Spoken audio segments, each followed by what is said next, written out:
جی ہاں، اذان کا احترام کرنا چاہیے. جی جی اور آپ تقریر روکتے ہیں، اس کے بعد بازو والے سے بات چیت کرتے ہیں. جی جی حکم تو یہ ہے کہ جب اذان دی جاتی ہے تو اذان کو آپ دہرائیے جواب دیجیے. اور جواب آپ اذان کا جواب دینا ہے. آپ بالکل. جب آپ حی علی الصلاح حی علی الفلاح کی جب آتا ہے تو آپ کا اذان کا جواب دینا ہے. جی جی یہ چیز مسلمان، بہت سارے مسلمان، میں بھی ایک زمانے تک بھی مجھے بھی نہیں معلوم تھا. اس سے ایسے بنیادی چیزوں سے، جیسا مثال کے طور پہ اگر آپ دیکھیں گے تو اکثر مسلمان، اکثر ہر کوئی مطلب پان کھانے کے شوقین ہیں یا پان کا گٹکا کھانے لگ جا رہے ہیں. اگرچہ کہ گٹکا بین ہے مگر گٹکا کھا رہے ہیں.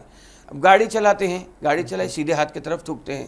جی جی تو حالانکہ حکم یہ ہے کہ دائیں ہاتھ کی طرف تھوکو. جی جی تو ایسے چھوٹے چھوٹے مسئلے ہیں جس سے مسلمانوں کو خاص طور پہ واقف کروانے کی ضرورت ہے.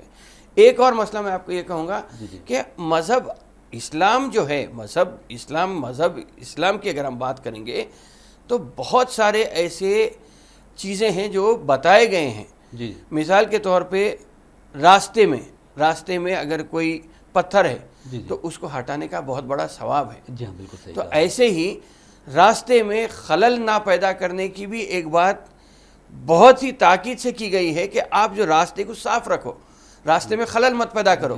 لیکن آپ کسی بھی مسلم محلے میں چلے جائیے، یا تو رانگ پارکنگ میں گاڑی رکی ہوئی رہتی ہے یا ٹھیلا بنڈی رہتی ہے، لوگ جمع ہو جاتے ہیں، راستے کو بلاک کر دیتے ہیں. جی جی جی تو ایسے چھوٹے چھوٹے مسائل کو ہمیں بتانے کی ضرورت ہے آج. یعنی علماء بتائیں اپنے علماء بتا. دیکھیے میں بتانا بات الگ رہتی ہے، اور عالم دین اگر کوئی چیز بتاتا ہے تو اس کو سمجھے. تو میرا ماننا یہ ہے کہ جمعے کے خطبے میں ایسے ہی چیزوں کو بتایا جائے تاکہ کم از کم جو لوگ مسجد میں حاضر رہتے ہیں ان کو تو واقف ہو جا سکے. یعنی آداب زندگی بتانی چاہیے. بالکل ہونا چاہیے، آداب زندگی ہی بتانا چاہیے. آدھے مسئلے تو آداب زندگی کے اس میں ہی حل ہو جائیں گے ہمارے. جی مثال کے طور پہ ٹائم مینجمنٹ جو ہے، اور ٹائم مینجمنٹ کی اگر آپ بات کریں گے تو 5 وقت نماز.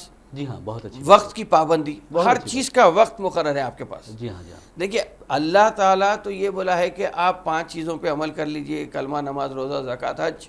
جی جی آپ مسلمان ہیں. اب قرب الہی کے لیے آپ کو کیا کرنا ہے؟ بہت خوب، اچھی بات کہی. نماز تو پڑھ دیا، آپ کلمہ پڑھ لیے، زکوٰۃ ادا کر دیا، حج کو چلے گئے، یہ آپ کا کام ہو گیا. لیکن ذکر کرتے رہنا ہے. بہت اچھی بات ہے. جی ہاں. اور ذکر کے دیکھیے ثواب کے لیے تو بہت سارے چیزیں ہیں. کسی کو ماں باپ اگر اولاد کی طرف مسکرا کے دیکھ لیے تو بھی حج کا ثواب کے مانند ہے. تو ایسے بہت سارے چیزیں ہیں. تو یہ جو شارٹ کٹ اللہ تعالیٰ آپ کو بتایا ہے، وہ شارٹ کٹ بتانے کی آج علماء کی ذمہ داری ہے کہ مسلمانوں کو بتائے کہ بھائی آپ اس لیے کہ جو دین یہ بولتا ہے کہ اگر آپ کا پڑوسی فلاں چیز کھانے کے لیے اگر ایفورڈ نہیں کر سکتا، اس کی استطاعت نہیں ہے کہ فلاں چیز کھانے کا، تو اگر وہ میوہ ہی اگر ہے تو اس کے چھلکے بھی ہو تو اس کی نظر میں نہیں پڑنا، دور لے کے جا کے پھینک کے آؤ. تو یہ چیز اسلام میں بتائی گئی ہے. جب تک کہ ہم یہ چیز اجاگر نہیں کریں گے غیر مسلموں کے سامنے، جو مسکنسیپشن ہے اسلام کے تعلق سے، اسلام مطلب نعرے تکبیر، اسلام مطلب مارو، اسلام مطلب وائلنس کا مذہب ہے، تو ہم اچھائی اگر ہم بیان کرنا شروع کر دیں گے تو بہت سارے لوگوں کے بارے میں، بہت ساروں کو جو غلط فہمی ہے اسلام کے بارے میں. میرے دیکھیں ایک چیز یہ ہے کہ بچپنے سے ہم رامائن، مہا بھارت اسکول میں پڑھ لیتے آگے. ہم کو تو رام، سیتا، لکشمن، ہنومان ہر چیز معلوم ہے. کیا غیر مسلموں کو اسلام کے بارے میں معلوم ہے؟ میں نہیں سمجھتا. نہ تو اسلام کے بارے میں معلوم ہے، نہ تو دین الہی کے بارے میں معلوم ہے. اگرچہ کہ اکبر دا گریٹ بول کے اکبر کے بارے میں، بیربل کے بارے میں یہ قصے، جودھابائی کے قصے ہر کوئی پڑھا ہے، لیکن باریکی جو اسلام میں ہے وہ بتانا آج بہت ضروری ہے. اس لیے کہ فرقہ پرستی کا خاتمہ اگر ہونا ہے تو ہماری مذہب کی اچھائی ہر کوئی بیان کرنے لگ جانا چاہیے. جب آپ کی گفتگو سننے سے ایسا لگ رہا ہے کہ کیا یہ نہیں ہو سکتا جس طرح آپ نے کہا ہے کہ غیر مسلمین جو ہیں وہ انہیں سیرت نبی صلی اللہ علیہ وسلم سے، قرآنی تعلیمات سے اور جو اسلامی تعلیمات ہیں اس سے واقف کروانا چاہیے، یہ آپ کا کہنا ہے. تو کیا آپ سمجھتے ہیں کہ غیر مسلم تو واقف نہیں ہے، تو کیا خود مسلمان بھی اپنی دینی تعلیم سے واقف ہے؟ نہیں، مسلمان میں بھی میں تو یہی بول رہا ہوں نا آپ کو کہ علماء کا کام ہے کہ دیکھیں ایک جنریشن ایسا تھا جو بس مسلمان تھے. اگر آپ اگرچہ کہ اگر آپ کہیں پر بھی جائیں گے، مثال کے طور پہ اگر آپ اڑیسہ جائیں گے یا خود آندھرا کے بھی کوئی سریکا کولم یا وجیا نگرم کے ایسے اضلاع جائیں گے، تو بہت سارے لوگ ہمارے اسلام کے آداب سے واقف نہیں ہیں. جی جی، بہت صحیح بات کہی. تو یہ چیز ہمیں کام کرنے کی ضرورت ہے اس میں. جی جی، یعنی دعوت افطار کی کوئی اہمیت نہیں ہے ہمارے پاس. نہیں، دعوت افطار دیکھیے سب سے بڑا مسئلہ آج بی جے پی کا جو عروج ہوا یا فرقہ پرستی کا عروج ہوا ہے، میرا ماننا یہ ہے کہ آپ ہر غیر مسلم کو دعوت افطار دے کے بلا لیتے، ٹوپی پہنا دیتے، ایک لال کپڑا اڑا دیں گے، امامہ اڑا دیں گے، بس تو آپ اس میں خوش ہو جا رہے ہیں. یہ ہونا نہیں چاہیے. آپ افطار کا سلسلہ بند کیجئے، عید میلاد کا سلسلہ شروع کیجئے، یا دسہرہ میلاد کا سسٹم ہونا چاہیے جہاں پہ ہندو مسلم مل بیٹھ کے کھائیں، جس طرح ہم شیر و شکر کی طرح رہتے تھے. آج وہ چیز کو پھر اس کو اجاگر کرنے کی ریوائیو کرنا چاہیے، اس کو بڑھانے کی ضرورت ہے پھر سے. یہ چیز ہونا چاہیے. افطار پارٹی کر دیا، آپ 20 کروڑ روپے کے KCR صاحب خرچ دے رہے، 20 کروڑ روپے آپ دیجئے، مسلمانوں کی فلاح و بہبود پہ لگا دیجئے. آپ جی جی، بہت اچھی بات ہے. ہاں، آپ ٹھوس کام کریے. آپ افطار ایک وقت کا کھانا کھلا دینا یا عید کے ٹائم پہ ایک کرتا پائجامہ دے دینا یا ساڑی دے دینے سے مسئلہ حل ہونے والا نہیں ہے. بہت اچھی بات ہے. جی، مسئلہ حل ہونے کے لیے آپ وہی 20 کروڑ روپے کو آپ یہ کریے کہ میں آج افطار پارٹی بند کر رہا ہوں، نہیں کروں گا اس سال. 20 کروڑ روپے نہیں، 1 لاکھ روپے کا مسلمانوں کو خرچ تقسیم کر رہا ہوں، گرانٹ دے رہا ہوں. جی جی، آپ کر دیجئے، کام مسئلہ حل ہو جاتا اپنا. یہ افطار پارٹی بنا کے، ٹوپی پہنا کے، سرما لگا کے، عطر لگا کے، امامہ اڑا کے، یہ چیز میں مسلمان اب اس سے دوری اختیار کرنا چاہیے. اور بنیادی مسئلہ یہ ہے کہ مسلمانوں کا فی الوقت تحفظ اور معاشی حالت کو بہتر بنانے کے لیے ہمیں کام کرنا چاہیے. بہت اچھی بات کہی ہے. اور بہرحال ناظرین، جیسا کہ آپ نے بھی دوران گفتگو بھی بتایا ہے کہ میزائل مین جو ہیں انڈیا کے ابوالکلام، تو ان کے بارے میں یہ کہا جاتا ہے کہ انہوں نے راشٹرپتی بھون میں جو دعوت افطار ہوتی تھی وہ اس کا مطلب اس کی روایت کو ختم کر دیا تھا، اور اس کے جواب میں وہ جو پیسے ہوتے تھے وہ نہ صرف وہ پیسے بلکہ اپنے جیب کے پیسوں سے یتیم و یسیر بچوں کے لیے کچھ انتظام کرتے تھے. بہت ضروری. تو یہ بہت بڑی بات ہے. یہ چیز ہونا ضروری ہے آج کے زمانے میں. بہت اچھی بات ہے. بہرحال یہ تو رہی KCR کی بات رہی ہے اور دعوت افطار کی بات رہی ہے اور مسلمانوں کو با اختیار اور با اخلاق بنانے کی بات رہی ہے. لیکن ہم بات کرتے ہیں وزیر اعظم نریندر مودی کی، جنہوں نے کہا ہے کہ مسلمانوں کا بھروسہ جیتنے کی ضرورت ہے. لیکن کیسے جیتیں گے، دیکھیں گے ایک چھوٹے سے بریک کے بعد.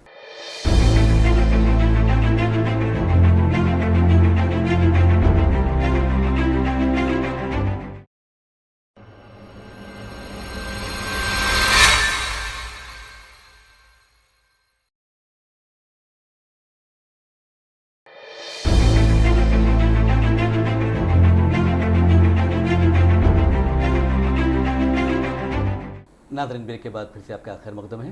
ہم بات کر رہے تھے وزیر اعظم نریندر مودی کی، جنہوں نے اقلیتوں کے بارے میں کہا ہے کہ خاص طور پر حکومت کو اور BJP کو اقلیتوں کا بھروسہ جیتنا چاہیے. اس طرح کی باتیں انہوں نے کہی ہے. لیکن ہمارا یہ سوال ہے آپ سے کہ کیا حقیقت میں بھروسہ جیت پائیں گے؟ دیکھیے 303 ارکان پارلیمنٹ کی تعداد میں ایک بھی مسلمان ممبر آف پارلیمنٹ کا نہ ہونا، یہی بہت بڑا ایک رکاوٹ ہے، جس میں کہ مودی صاحب یہ کہہ رہے ہیں کہ ہم مسلمانوں کے تعلق سے قریب ہونے کی کوشش کریں گے. دوسری بات یہ ہے کہ آپ دیکھیے کہ یہ بات تو 303 MPs کی اور مسلمان MPs کی بات آ گئی. ٹھیک ہے، آپ راجیہ سبھا سے دے دیں گے. 7,000 کروڑ کا مویشیوں کا بجٹ ہے. جی ہاں، مرکزی حکومت کا. جی ہاں، افزائش کا اور ان کی اس میں اوپر جو ہے.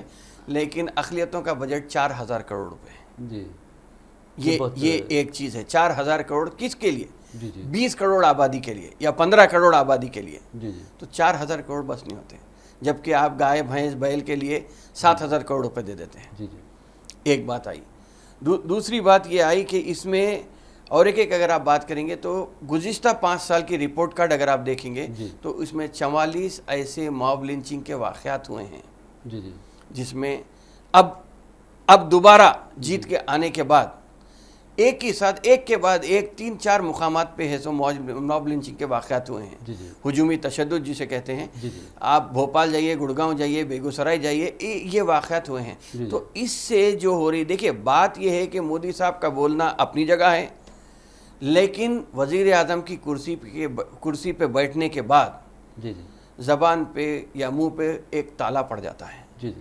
اگر 5 سال پہلے بھی مودی صاحب یہ کہتے کہ اگر موب لنچنگ کو ہم قانونی سخت سزا دیں گے تو یہ واقعات نہیں ہوتے تھے. جی جی. آج جو چیز ہو رہی ہے کہ اوپر والا تو بول رہا ہے کہ ہم بات چیت کریں گے, ہم ان کو کانفیڈنس میں لیں گے, ان کا خود اعتمادی ہم جیتیں گے, بات اپنی جگہ ہے, لیکن نیچے کے جو لوگ ہیں وہ مسئلے کو اور حالات کو اور بگاڑتے چلے جا رہے ہیں. ایک عدم تحفظ کا رجحان دینے کی کوشش کر رہے ہیں کہ مسلمانوں میں ایک عدم تحفظ کا احساس پیدا ہو. تو اس سے ہونے والا کچھ نہیں ہے سوائے اس کے کہ حالات اور بگڑتے چلے جائیں گے. تو اس کو روکنے کے لیے میں سمجھتا ہوں کہ مودی صاحب کو یقیناً کچھ نہ کچھ ٹھوس اقدامات کرنے چاہیے. جیسا کہ آپ نے کہا ہے کہ پچھلے 5 برسوں کے دوران موب لنچنگ کے جو واقعات پیش آئے اس میں تقریباً 44 لوگ اپنی زندگیوں سے محروم ہو گئے, جن میں مسلمانوں کی اکثریت رہی ہے. تو کیا آپ نہیں سمجھتے کہ موب لنچنگ کے خلاف ایک ایسا قانون بنانا چاہیے اور مسلمانوں کو جو شہید ہوتے ہیں انہیں, موب لنچنگ کے جو شکار ہوتے ہیں انہیں کم از کم 1 سے 2 کروڑ روپے معاوضہ دینا چاہیے؟ بالکل بنانا چاہیے, قانون تو بننا چاہیے. دیکھیے موب لنچنگ میں صرف مسلمان نہیں ہوا ہے, متاثر تو دلت بھی ہوا ہے. جی ہاں بالکل. تو البتہ دلت کے لیے SC/ST ایٹراسٹیز ایکٹ کا قانون موجود ہے. تو ان کے لیے ایک تحفظ کا ذریعہ بنا ہوا ہے, مسلمانوں کے لیے کچھ بھی نہیں ہے. تو میں سمجھتا ہوں کہ اگر واقعے میں مسلمان کو خود اعتماد میں لینے کی کوشش کرتے ہیں مودی صاحب, تو میں یہ کہوں گا کہ وزیر اعظم کو یہ ہونا تو یہ چاہیے کہ مسلمانوں کے لیے ایٹراسٹیز اور مسلم ایکٹ کی جو بات ہے اس قسم کا بھی ایک قانون بننا چاہیے, تاکہ مسلمانوں میں خود اعتمادی یا مسلمانوں میں عدم تحفظ کو دور کرنے کے لیے ایک واقعے میں کوئی چیز دکھ کے آئے ویسا. اور رہا سوال بجٹ کا, آپ بجٹ مت دیجئے, آپ افطار پارٹی مت دیجئے, 5 سال میں آپ نہیں دیے, آپ ابھی بھی مت دیجئے, آپ 5 سال میں نہیں دیے ابھی بھی مت دیجئے آپ. لیکن مسلمانوں کو بجائے پھر رسم و رواج کے اس میں الجھانے کے آپ لاتے ٹرپل طلاق کے اوپر ایک مسئلہ لا لیتے, آپ مدرسوں کو RSS ایک مدرسہ کھول, یہ سب نہیں. اگر آپ کرنا چاہ رہے ہیں تو مسلمانوں کو at par with other community لائیے. مسلمانوں میں اگر تعلیم کا فقدان ہے تو تعلیم کو بڑھانے کی کوشش کیجیے. میں KCR صاحب کی جو مائنارٹی ریزیڈنشیل اسکول کی جو اسکیم ہے اس سے بہت متفق ہوں, اس لیے کہ مسلمانوں کو مڈل کلاس میں خاص طور پہ فیس, یونیفارم, بکس, شوز اس میں جو الجھا کے رکھے تھے اس سے بچنے کے لیے یہ جو اسکول کھولے ہیں, میں تو یہ خواہش کروں گا کہ minority residential schools social welfare schools کی طرح ترقی کریں. بہت اچھی بات. اس لیے کہ سوشل ویلفیئر اسکولز میں جو IPS آفیسر ہے پروین کمار, RS پروین کمار, وہ اپنی دل سے کام کرتے ہیں. اقلیتی اسکول میں یہ ہو رہا کہ آپ اقلیتوں کا بھلائی کے لیے اگر آپ IPS آفیسر AK خان کو ایڈوائزر بنا کے رکھتے ہیں یا B شفیع اللہ کو سیکریٹری اسکول بنا کے رکھتے ہیں, تو ان کو یہ ذمہ داری بھی دیجئے کہ جس طرح RS پروین کمار SC/ST کے لیے جو اسکول ہے, جو سوشل ویلفیئر کے اسکول ہے, اس میں جس طرح وہ اپنا لگن لگا کے, محنت لگا کے, دلچسپی لگا کے بچوں کی تعلیم کے لیے اپنا وقت ضائع کر رہا ہے, اس قسم کا وقت کا صحیح استعمال ان اسکولوں میں بھی ہونا چاہیے تاکہ بہترین طریقے سے مسلم قوم آگے بڑھ کے نکلے. ایک بات رہی نریندر مودی کا, جہاں تک سوال ہے, جب بھی نام آتا ہے نریندر مودی کا تو مسلمانوں میں ایک قسم کا عدم تحفظ کا احساس پایا جاتا ہے, خوف پایا جاتا ہے. تو کیا آپ کو ایسا لگتا ہے کہ 5 سال کے دوران جو حالات خراب ہوئے ہیں اس کا سلسلہ جاری رہے گا؟ دیکھیے آج مودی صاحب کا ساتھ یہ ہے کہ گجرات رائٹ بھی مودی کے ساتھ ہی اٹیچڈ ہیں. جی ہاں. مودی نام کے ساتھ گجرات رائٹ بھی آتے ہیں. جی ہاں. تو اب مودی پرائم منسٹر مودی کے نام کے ساتھ, وہ چیف منسٹر مودی کے تھا, اب پرائم منسٹر مودی کے نام کے ساتھ آپ کو موب لنچنگ کے واقعات آ رہے ہیں. جی ہاں. تو میرا ماننا یہ ہے کہ آج ہندوستان ہر وقت ذات پات کی چکر میں رہا ہے. ذات پات سے ہٹا کر ہندو مسلم کو لڑانے کی ایک کوشش ہو رہی ہے. تو اس سے بچنے کے لیے میں سمجھتا ہوں کہ مودی صاحب کو یقیناً, واجپئی کے زمانے میں بھی یہ کہا جاتا تھا کہ مکھوٹا نکال کے آپ بات کیجئے, مکھوٹا پہن کے بات کرنے کی ضرورت نہیں ہے.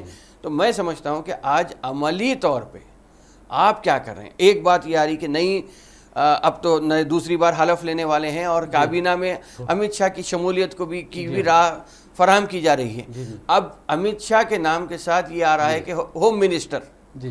اگر امت شاہ ہوم منسٹر بنتے ہیں تو پھر آپ دیکھیے سہراب الدین کا کیس، کوثر بی کا کیس، موب لنچنگ کا کیس، یہ سب کے اوپر پھر مسلمانوں میں وہی شک و شبہات پھر دوبارہ پھر گجرات اس پہ آ جائیں گے. تو یہ ان سب چیزوں کے ساتھ آپ کس طرح مسلمانوں کا کانفیڈنس جیتیں گے، یا مسلمانوں کو کس طرح اپنے اس میں لیں گے، کانفیڈنس میں لیں گے کہ مسلمان ہم آپ کے ساتھ ہیں، آئیے ملیں گے، بیٹھیں گے. اس لیے کہ آپ گجرات کے مسلمان کی اگر بات کریں گے تو گجرات کا مسلمان اب تسلیم کر لیا ہے کہ جو رائٹس ہوئے تھے ٹھیک ہے، وہ ہمارا ایک حصہ تھا، ہم آج بی جے پی کے ساتھ ہیں، ہم بی جے پی کو ووٹ دیں گے. کسی قسم سے مسلمان ایڈجسٹ کر لیا گجرات کا. لیکن میں نہیں سمجھتا کہ پورے ہندوستان کا مسلمان ایسا ایڈجسٹ کرنے کے لیے تیار ہے. تو اس کو آپ کو یقیناً ٹھوس کچھ اقدامات کرنا چاہیے تاکہ مسلمان ٹھیک ہے، سب کا ساتھ، سب کا وکاس. وشواس کی بات ہو رہی ہے. اب وشواس کی بات آ رہی ہے. تو سب کا ساتھ، سب کا وکاس تو آ گیا، وکاس کہاں آیا، سب کا ساتھ کہاں آیا؟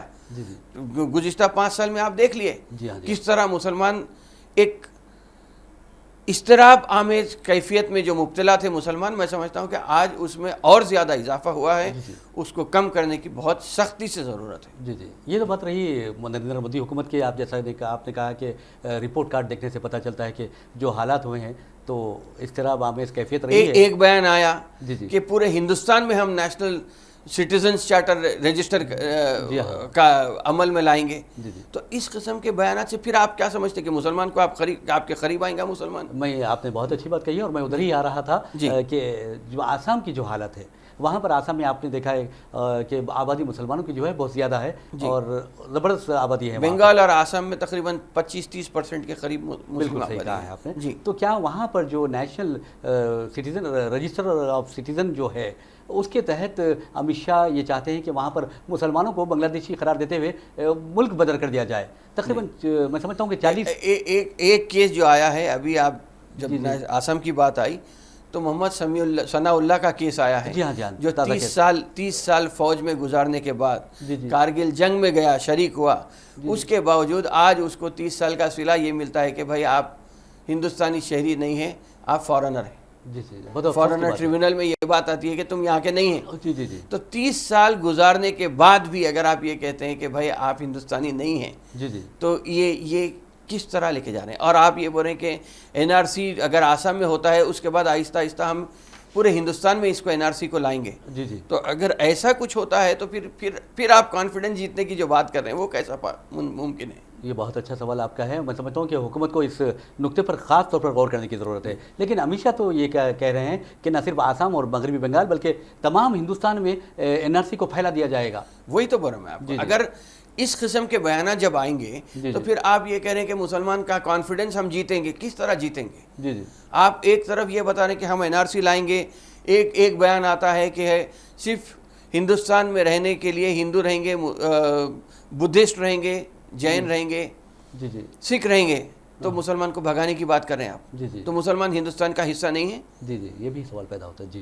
تو مسلمان تو ہندوستان بائی چوائس ہندوستانی ہیں، ناٹ بائی فورس. جس کو پاکستان جانا تھا چلے گیا، وہ تو ہندوستان کو چھوڑ کے چلے گا. جو ہندوستان میں رہ گئے وہ تو بائی چوائس انڈین ہیں.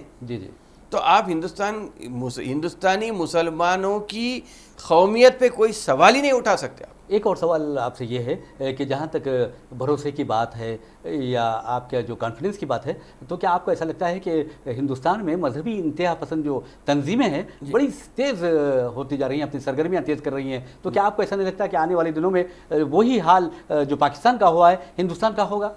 جی ہاں، گزشتہ پروگرام میں یہ بات آئی تھی. یہ سوال بار بار آ رہا ہے. اگر ریلیجیس فنڈامنٹلزم کی طرف ہم جائیں گے، دیکھیے ہونے کا کچھ نہیں ہے. صرف یہ ہے کہ اگر ایٹماسفیئر، ہندوستان کا ایٹماسفیئر میں اگر کسی قسم سے غیر یقینی کیفیت اگر رہتی ہے تو کیا آپ سمجھتے کہ ہندوستان ترقی کر سکتا؟ کیا آپ یہ سمجھتے کہ ہندوستان میں بیرونی سرمایہ کار یہاں پہ آ کے سرمایہ کاری کریں گے؟ میں نہیں سمجھتا. اگر کہیں نہ کہیں ہندوستان میں، جیسا کہ اگر آپ 1980s کا ذکر لیں گے یا 90s کا ذکر لیں گے تو آپ کو ہندوستان میں کمیونل رائٹس عروج پر ہوتے تھے. سال میں 1 کا 2 کا 2-3 واقعات تو ہوتے ہی تھے. جی جی تو اس میں کرفیو ہو جاتا تھا. جی تو کرفیو ہونے سے باہر کا شہری اگر آ کے ہندوستان میں پیسے لگاتا ہے تو وہ کرفیو سے تو واقف نہیں ہے. جی جی وہ تو فوراً اپنا راہ فرار کر کے اختیار کر کے بھاگ جائیں گا. جی جی تو اس سے نہ صرف ہندوستان متاثر ہوگا, ہندوستان کا ایٹماسفیئر, رہنے کا جو کنڈیوسو ایٹماسفیئر ہونا چاہیے, وہ کنڈیوسو ایٹماسفیئر کو اگر آپ خراب کرتے ہیں, اس کو اگر آپ تار کرتے ہیں, تو میں سمجھتا ہوں کہ پھر بیرونی سرمایہ کاری بھی نہیں آئے گی. جی تو جب بیرونی سرمایہ کاری نہیں آئے گی تو پھر آپ امپلائمنٹ کے مواقع کیسا وہ کریں گے؟ یہ ایک اچھا سوال ہے. مینوفیکچرنگ سیکٹر میں آپ کو ہیوی انویسٹمنٹ کی ضرورت پڑتی ہے. جی ہاں تو یہ جب کم ہو جائیں گا تو پھر آپ پورا توازن ہی بگاڑ دیں گے. جی جی یہ تو رہی بات اپنے توازن کی بگاڑنے کی یا بنانے کی. لیکن اب جو حلف برداری ہو رہی ہے اور کیبنٹ میں شامل کرنے کی بات آ رہی ہے, تو میں سمجھتا ہوں کہ یہ فیصلہ تو چند گھنٹوں میں ہو بھی سکتا ہے. لیکن کیا آپ سمجھتے ہیں, کیونکہ آپ بیرونی دورے کرتے رہتے ہیں, خاص طور پر مشرق وسطیٰ کے دورے کرتے رہتے ہیں, تو کیا آپ کو ایسا لگتا ہے کہ مودی حکومت کی جو پالیسی ہے, ایک طرف اسرائیل ہے, دوسری طرف عرب ممالک ہے, تو کیا رہے گی پالیسی؟ دیکھیے, اسرائیل سے تو تعلقات اچھے ہو گئے ہیں ہندوستان کے, لیکن ایٹ دا سیم ٹائم گزشتہ 5 سال میں ایک جو چیز ہوئی ہے کہ سعودی عرب سے, یو اے ای سے ہندوستان کے تعلقات پھر سے بحال ہو رہے ہیں. جی ہاں, اس لیے کہ ان کی بھی مجبوری ہے. سعودی عرب اور یو اے ای کا مسئلہ یہ ہے کہ جو پیسے ہیں وہ رقم کہاں پہ لگانا ہے. پاکستان اس قدر خطرناک ملک ہے کہ پاکستان میں تو سرمایہ کاری نہیں کی جا سکتی. تو ان کے لیے ہندوستان ایک بہترین ملک رہے گا سرمایہ کاری کا, اور تعلقات بڑے ہیں. تو اس میں یقیناً ہندوستان اسرائیل کو بھی ساتھ لے کے چل رہا ہے, یا بی جے پی گورنمنٹ اسرائیل کو بھی ساتھ لے کے چل رہی ہے. امریکہ جو ہندوستان کا حریف سمجھا جاتا تھا, مخالف سمجھا جاتا تھا, آج ہندوستان کے تعلقات امریکہ سے اچھے ہو گئے ہیں, رشیا سے خراب ہو گئے ہیں. تو اب یہ ہے کہ سپر پاورز ہر کوئی ہندوستان کی طرف دیکھ رہا ہے, اور سرمایہ کاری کے لیے ہندوستان اچھا ہے. تو میں سمجھتا ہوں کہ عرب ممالک بھی ایک طرف ہیں تو اسرائیل دوسری طرف لے کے بین لے کے چلنے کی ایک کوشش ہو رہی ہے. ایک آخری سوال آپ سے یہ ہے کہ کیا جگن موہن ریڈی کا جہاں تک سوال ہے, آندھرا پردیش میں انہوں نے حکومت بنا لی ہے اور بہت زبردست کامیابی حاصل کی ہے, چونکہ آپ حیدرآباد پبلک اسکول کے طالب علم رہ چکے ہیں اور جگن کے کلاس میٹ بھی رہ چکے ہیں, تو کیا آپ کو ایسا لگتا ہے کہ جگن بحیثیت چیف منسٹر کامیاب رہیں گے؟ دیکھیے, جگن اگر بچپنے سے دیکھے تو دھونی آدمی ہے, اور دھونی آدمی اپنی جو چیز حاصل کرنا رہتا, جس طرح 9 سال کے عرصے میں یا 9 سال کے بعد جو چیف منسٹر بننے کی جو کامیاب کوشش ہوئی ہے, آج کامیاب بن کے آگے بڑھ کے نکلے ہیں. تو میں سمجھتا ہوں کہ وعدہ ایک رائل سیما کے لوگوں میں ایک کلچر ہوتا ہے کہ جو وعدہ کرتے ہیں اسے نبھاتے ہیں, جو بات کہتے ہیں اس پہ اٹل رہتے ہیں. تو میں سمجھتا ہوں کہ جہاں تک جگن کا معاملہ ہے, میں سمجھتا ہوں کہ جگن ہندو, مسلم, سکھ, عیسائی کو سب کو ساتھ لے کے چلیں گا, اور کامیابی ہونا چاہیے 5 سال میں. اگرچہ کہ کافی مشکلات ہیں, خزانہ خالی ہے, خزانے میں پیسے نہیں ہیں, تو ان کی ایک مجبوری یہ ہے کہ دونوں تیلگو ریاستوں کی مجبوری یہ ہے کہ مرکزی حکومت کے مرہون منت رہنا پڑے گا. تو اگرچہ کہ ٹیکسز کا حصہ جو ہے وہ سینٹر سے اسٹیٹ کو آنا ہے, اور اس کے علاوہ کے سی آر صاحب یہ چاہ رہے ہیں کہ پولاورم پروجیکٹ ہو یا یہ مشن کاکتیہ ہو یا مشن بھاگیرتھ ہو, کوئی ایک پروجیکٹ مرکزی حکومت اسے ایڈاپٹ کر لیں. اسی طرح اسپیشل اسٹیٹس کا کیس تھا آندھرا کے لیے. تو میں سمجھتا ہوں کہ اگر اسپیشل اسٹیٹس نہیں ملتا ہے تو میں سمجھتا ہوں کہ جگن کو صرف رقمی لین دین کے اوپر, مالی تعاون کے اوپر اکتفا کرنا پڑے گا. بہت اچھی بات کہی ہے. بہرحال ناظرین, آپ نے سنا ہے, اور آپ کو بتا دیں کہ ہماری یہ روایت بھی رہی ہے کہ ہم عامر علی خان صاحب سے جو آخری وقت ہوتا ہے وہ پیغام لیتے ہیں یا میسیج دیتے ہیں, لیکن اس روایتوں کو توڑتے ہوئے عامر علی خان صاحب نے پروگرام کے درمیان میں ہی مسلمانوں کو جو اخلاقیات یا ایتھکس جو ہے اس کے بارے میں درس, یعنی ایک پیغام دیا ہے, ایک دعوت دی ہے اخلاق و کردار کی. یہ سب سے بہت اچھی بات رہی ہے, اور ہم انہی خیالات کے ساتھ اپنا پروگرام عامر علی خان کے ساتھ فکر و نظر ختم کرتے ہیں. مجھے محمد ریاض احمد کو اجازت دیجیے, اور آپ کا بھی بہت بہت شکریہ. اللہ حافظ.